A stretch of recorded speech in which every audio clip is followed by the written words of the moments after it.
one's clear for takeoff 22 right up to 10,000. اینجا پایگاه نیروهای ادوارد در کالیفرنیا است. سپید دم بر فراز صحرا می‌دمد و هواپیمای عجیب روی باند فرودگاه فرود می‌آید. دماغه آن به طور بی‌سابقه‌ای 11 متر امتداد دارد که تقریباً 1/3 کل طول آن است. در حالی که سایر هواپیماها کابین خلبان دارند، به نظر نمی‌رسد این یکی هیچ پنجره داشته باشد. از روزهای آغازین سفرهای مافوق صوت، یک مشکل عمده همچنان حل نشده باقی مانده است. چیزی که از زمان داستان غم‌انگیز و بازنشستگی کنکورد هیچ کس حتی برای آن تلاش هم نکرده است. شکستن دیوار صوتی بدون بوم، البته بجز ناسا. پشت درهای بسته مهندسان ارشد آنها مخفیانه روی یک هواپیمای بسیار پیشرفته کار می‌کردند. مأموریت ساخت یک جت مافوق صوت بدون صدای انفجار صوتی است. سلام. امروز ما در حال کشف این هستم که چگونه ناسا مخفیانه در حال توسعه پیشرفته ترین جت مافوق صوت بوده است. این همان انفجار صوت است، یک عارضه جانبی اجتناب ناپذیر پرواز با سرعت مافوق صوت که از زمان شکستن دیوار صوتی هوانوردی را به سطوح آورده است. در سال 1947 چاک یورگر ثابت کرد که انسان‌ها می‌توانند سریعتر از سرعت صوت پرواز کنند. اما این دستاورد بهایی هم داشت، انفجار مهیبی که هر هواپیمای مافوق صوت را دنبال خود خواهد کشید. صدا آنقدر قوی بود که شیشه‌های پنجره‌ها شکست و دام‌ها را از کیلومترها دورتر ترساند، چون مردم با شکایت‌هایشان به آنجا آمده بودند. خانمی شکایت داشت که مرغ‌هایش هر وقت صدای انفجار صوتی می‌آمد، دیگر تخم نمی‌گذاشتند. مرغ‌هایش دیگر تخم نگذاشتند و کلی شیشه‌ها در شهر شکسته بود و مردم از این بابت شکایت داشتند. این عارضه جانبی بحث برانگیز در طول سالها تا دهه 1970 از بین رفت، تا زمانی که تلاش هیجان انگیز برای ایجاد انقلاب در سفرهای هوایی آغاز شد. کنکورد به عنوان نماد آینده ظهور کرد، یک شگفتی دلتای براق که قول می‌دهد با پرواز با 2 برابر سرعت صوت جهان ما را کوچک کند. کنکورد با عبور از اقیانوس اطلس در 3.5 ساعت تجربه را در حین پرواز ارائه می‌داد که برای زمان خود آینده نگرانه به نظر می‌رسید. از آنجا مسافران نمی‌توانستند صدای غرش‌های صوتی را از داخل کابین بشنوند. یک صفحه نمایش بزرگ سرعت آنها را نشان می‌داد تا یادآوری کند که چقدر سریع پرواز می‌کنند. اما تضاد بین تجربه لوکس داخل هواپیمای کنکورد و تجربه افراد که در زیر مسیر پرواز آن زندگی می‌کردند، واکنش‌های غیرمنتظره را برانگیخت. آنچه برای برخی مایه شگفتی بود، برای برخی به تهدید تبدیل شده بود. خشم عمومی افزایش یافت و خیلی زود یکی پس از دیگری کشورها شروع به بستن حریم هوای خود بر روی پروازهای مافوق صوت از طریق خشکی کردند. به جای اینکه کشتی کنکورد قاره‌ها را در مدت زمان کوتاه به هم متصل کند، به حاشیه جهان رانده شد. با این حال مسیرهای آن محدود به اقیانوس‌های آزاد بود. با این حال این وضعیت نزدیک به 3 دهه دوام آورد، یادگاری از آینده‌ای که هرگز به طور کامل از راه نرسید و بعد تصادف رخ داد. در سال 2000 پرواز 4590 ایر فرانس هنگام برخاستن آتش گرفت و تمام سرنشینان آن کشته شدند و آینده کنکورد را در هم شکست. اعتماد عمومی یک شبه فرو ریخت و هزینه‌های بالای عملیاتی آن آینده‌اش را تحت فشار قرار داده بود. این تراژدی ضربه نهایی را وارد کرد. تا سال 2003 آخرین کنکورد برای همیشه به زمین نشست. نه برای این خاطر که از سفرهای مافوق صوت دست کشیده بودیم، بلکه به این دلیل که هرگز اساسی ترین نقص آن، یعنی صدای انفجار صوتی که باعث میشد حضور آن در آسمانها ناخوشایند باشد، را حل نکرده بودیم. برای درک اینکه چرا حل این مشکل اینقدر دشوار بود، باید نگاهی به آنچه در وهله اول باعث ایجاد انفجار صوتی می شود بیاندازیم.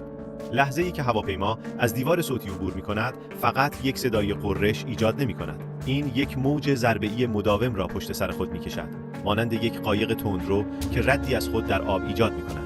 این موج ادغام شده سپس به صورت یک انفجار صوتی با شدت حدود 105 دسیبل تقریباً به بلندی یک کلوپ تکنو در آلمان به زمین برخورد کردند.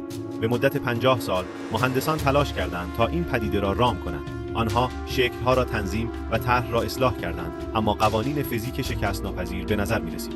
این غرش تا اکنون یک واقعیت تغییر ناپذیر در پروازهای مافوق صوت محسوب می‌شد. ناسا در شرف دستیابی به چیزی است که بسیاری آن را غیر ممکن می‌دانستند، پروازهای مافوق صوت با صدای نچندان بلندتر از بسته شدن درب خودرو. این اتفاق بین صدای رعد و برق و یک ضربه آرام است. کاهش 105 دسیبل به 75 دسیبل. اما دستیابی به این هدف به معنی بازنگری کامل در هر آنچه در مورد طراحی هواپیما می‌دانستیم بود. برای درک اینکه بدانیم که مهندسان چگونه به این واقعیت مهم دست یافتند، باید به تخته رسم برگردیم، به معنی واقعی کلمه. طراحی هواپیما که بتواند قانون فیزیک را فریب دهد و ابزار ضرورت داشت که در دوران کنکورد وجود نداشت، یعنی سوپرکامپیوترها. در مرکز تحقیقات لانگی ناسا، مهندسان با یک سوال اساسی شروع کردند: امواج ضربه‌ای در اطراف هواپیما چگونه رفتار می‌کنند؟ آنها با استفاده از تونل‌های باد تخصصی به کشف مهم دست یافتند. امواج ضربه‌ای فقط رویدادهای تکی نبودند، بلکه در نقاط مختلف از بدنه هواپیما تشکیل می‌شدند. در حالی که طراحی‌های سنتی هواپیماها اجازه می‌داد این امواج ضربه‌ای با هم ادغام شده و به یک انفجار قدرتمند تبدیل شوند، مهندسان ناسا فرصتی را دیدند. اگر آنها بتوانند این امواج را از هم جدا نگه دارند، ممکن است بتوانند صدای رسیده به زمین را به طرز چشمگیر کاهش دهند. در سال 2017 آزمایش اولیه یک مدل 9% نتایج امیدوار کننده ای را نشان داد. با استفاده از تکنیک‌های پشت‌رفته تجسم جریان، مهندسان توانستند ببینند که چگونه اشکال مختلف بر تشکیل موج ضربه‌ای تأثیر می‌گذارد. این به عبارت ملایم یک گیمر بود. مهندسان از طریق شبیه‌سازی‌های کامپیوتری بیشماری تک تک منحنی‌ها و زاویه‌ها را اصلاح کردند. هر تکرار به صورت مجازی آزمایش و به آنها اجازه داد تا پیش بینی کنند که تغییرات ضعیف چگونه بر امضای صوتی هواپیما تأثیر می‌گذارد. در آزمایش‌های تونل باد از تصویربرداری به نام عکاسی شلران استفاده شد که امواج ضربه‌ای را قابل مشاهده می‌کرد. این به مهندسان اجازه داد که تا مدل‌های کامپیوتری خود را تایید کرده و طرح را بیشتر اصلاح کنند. تا اواخر سال 1818 یک مدل در مقیاس 8% با زوایای شدید تا 50 درجه ناسا اثبات کرد که طراحی آنها می‌تواند کار کند. دیگر سوال این بود که آیا می توانند صدای انفجار را کاملا خاموش کنند؟ بلکه این بود که چگونه می توان هواپیمایی با این شکل انقلابی ساخت؟ این پاسخ فناوری تولید را به مرزهای خود می‌رساند و خلبانان را مجبور می‌کند تا نحوه پرواز خود را کاملا مورد بازنگری قرار دهند. چیزی که داری بهش نگاه می‌کنی ممکنه یک اشتباه به نظر برسد. هواپیمایی با چنین ابعاد غیرمعمولی، حتی خلبانان آزمایشی با تجربه نیز امکان پذیری آن را زیر سوال می‌بردند. برجسته ترین ویژگی آن بینیش است. با طول باور نکردنی 11 متر که از یک اتوبوس مدرسه برزکتر است، 1/3 طول کل هواپیما را تشکیل می‌دهد.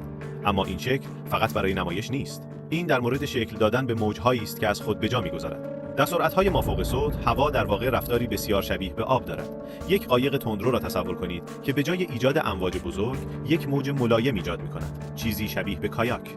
دماغه بلند به هواپیما کمک می‌کند تا هوا را بشکافد و امواج ضربه‌ای به تدریج در امتداد بدنه پخش می‌شوند و تأثیر انفجار صوتی را کاهش دهند. اما این طراحی منحصر به فرد بینی مشکل دیگری را ایجاد کرد، چیزی که مهندسان را مجبور می‌کند تا نحوه پروازهای مایع فوق صوت توسط خلبانان را کاملاً از نو تصور کنند. اما قبل از اینکه این معما را حل کنیم، یک ویژگی غیرمعمول دیگر هم توجه را جلب می‌کند. برخلاف هواپیماهای سنتی که موتورها زیر بالها قرار دارند، موتور X59 در بالای بدنه قرار گرفته است. حالا این فقط به خاطر متفاوت بودن نیست. مهندسان دریافتند که با قرار دادن موتور در بالا می توانند زمین را از امواج ضربه‌ای اضافی محافظت کنند. حالا بیایید در مورد یکی از گیج کننده ترین نکات در مورد X59 صحبت کنیم. کابین خلبان در جلوی هواپیما نیست. خب چطور میتونی یک جت را هدایت کنی وقتی نمیتوانی جلوی خودت را ببینی؟ راه حل چیزی است که مستقیما از داستان‌های علمی تخیلی بیرون آمده است. از آنجا که این جت خاص هیچ جهت دید منظمی به جلو ندارد، ناسا دوربین‌های فوق‌العاده با کیفیت بالا را برای مشاهده از بیرون قرار داده است. خب بله، این یک جت بدون پنجره‌های جلویی است. X59 شیشه رو به جلو ندارد، بنابراین بدون کمی کمک نمیتوانم ببینم به کجا میروم. در ناسا ما سیستم بینایی خارجی را توسعه داده ایم، اما اگر این سیستم حیاتی از کار بیفتد چه اتفاق میافتد؟ وحشت نکنید. اگر X-S در میانه پرواز تاریک شود، X59 کورکورانه پرواز نمی‌کند. خلبانان آزمایشی قبلا ثابت کردند که می‌توانند بدون نمایشگر پیشرفته آن را با خیال راحت پایین بیاورند. چگونه؟ خب با تکیه بر غرایز قدیمی و برخی نشانه‌های بصری پشتیبان مانند پنجره‌های جانبی، دید محدود سایبان و جریان مداوم داده‌های حیاتی پرواز از سیستم‌های الکترونیکی هواپیما. اساساً اگر نقصی هم وجود داشته باشد، این جت همچنان می‌داند چگونه باند فرودگاه را پیدا کند. اما چالش‌ها به دیده شدن ختم نمی‌شوند. وقتی داری دیوار صوتی را می‌شکنی، حتی خود هوا هم دشمنت میشه. الکتریسیته ساکن به اندازه‌ای روی سطح هواپیما جمع می‌شود که می‌تواند با قطعات الکترونیکی حساس تداخل ایجاد کند. راه حل یک رنگ مخصوص آنتی استاتیک با خواصی شبیه تفلون است که بیشتر در آشپزخانه شما یافت می‌شود. اما شاید سخت‌ترین چالش از همه در خود ساخت و ساز نهفته باشد. وقتی امواج ضربه‌ای را دستکاری می‌کنید، هر منحنی، هر زاویه و هر سطح باید بی‌نقص باشد.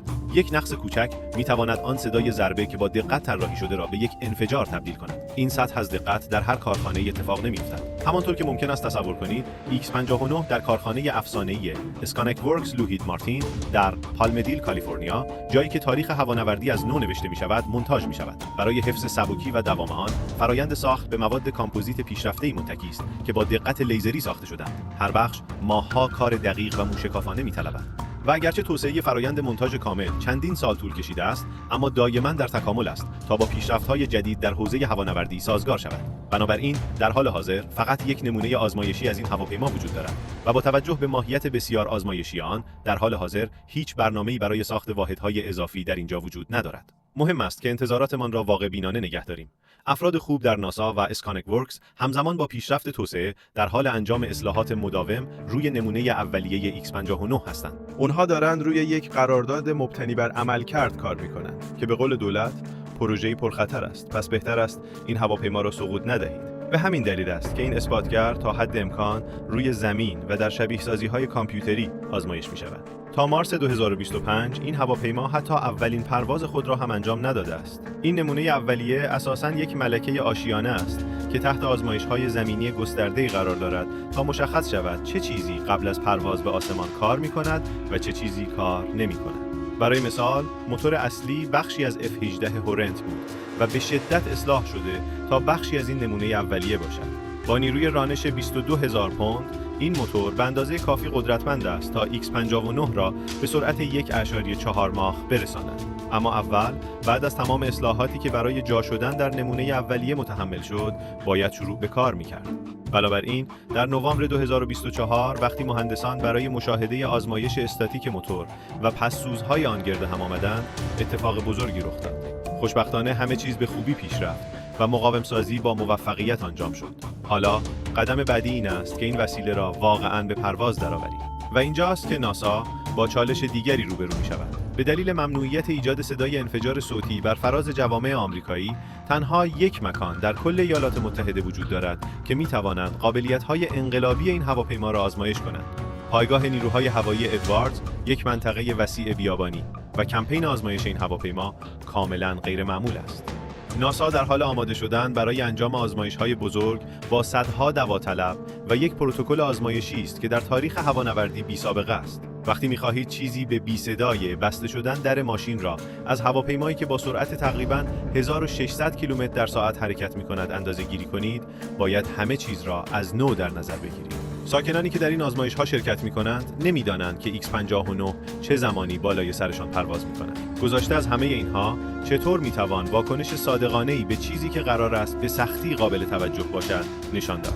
بنابراین آنها شروع به ساخت کپی‌های دقیقی از خانه‌های معمولی آمریکایی کردند. سپس ناسا قصد دارد آزمایش‌هایی را با استفاده از ده‌ها بلندگو طراحی کند تا صدای پرواز مافوق صوت را شبیه سازی کند.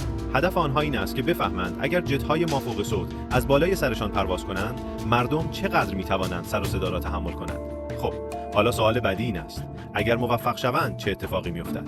مطالعات نشان می‌دهد که بیشتر مسیرهای بالقوه هواپیماهای مافوق صوت از روی خشکی عبور می‌کنند و برای این مسیرها مجبور شده‌ایم با کمتر از نصف سرعتی که می‌توانیم پرواز کنیم. همه اینها به خاطر مشکل انفجار صوتی است. بیایید برای لحظه این را در نظر بگیریم. نیویورک تا لس آنجلس امروز 5 ساعت. با پرواز مافوق صوت این زمان به 2 ساعت و 40 دقیقه کاهش می‌یابد. قرار است X59 اولین پرواز خود را تا اواخر سال 2025 انجام دهد و تا سال 2027 ناسا یافته‌های خود را به سازمان بین‌المللی هوانوردی غیرنظامی و FAA ارائه خواهد داد. اما طبق معمول یک نکته وجود دارد. برای اولین بار در تاریخ هوانوردی مقررات فقط بر اساس اندازه‌گیری فنی نخواهند بود. آنها توسط ادارک انسان تعیین خواهند شد. خب، شما چی فکر می‌کنید؟ این بود ویدیوی امروز ما. برای دیدن ویدیوهای بیشتر کانال ما را سابسکرایب کنید. تا ویدیوی بعدی، خدا نگهدار.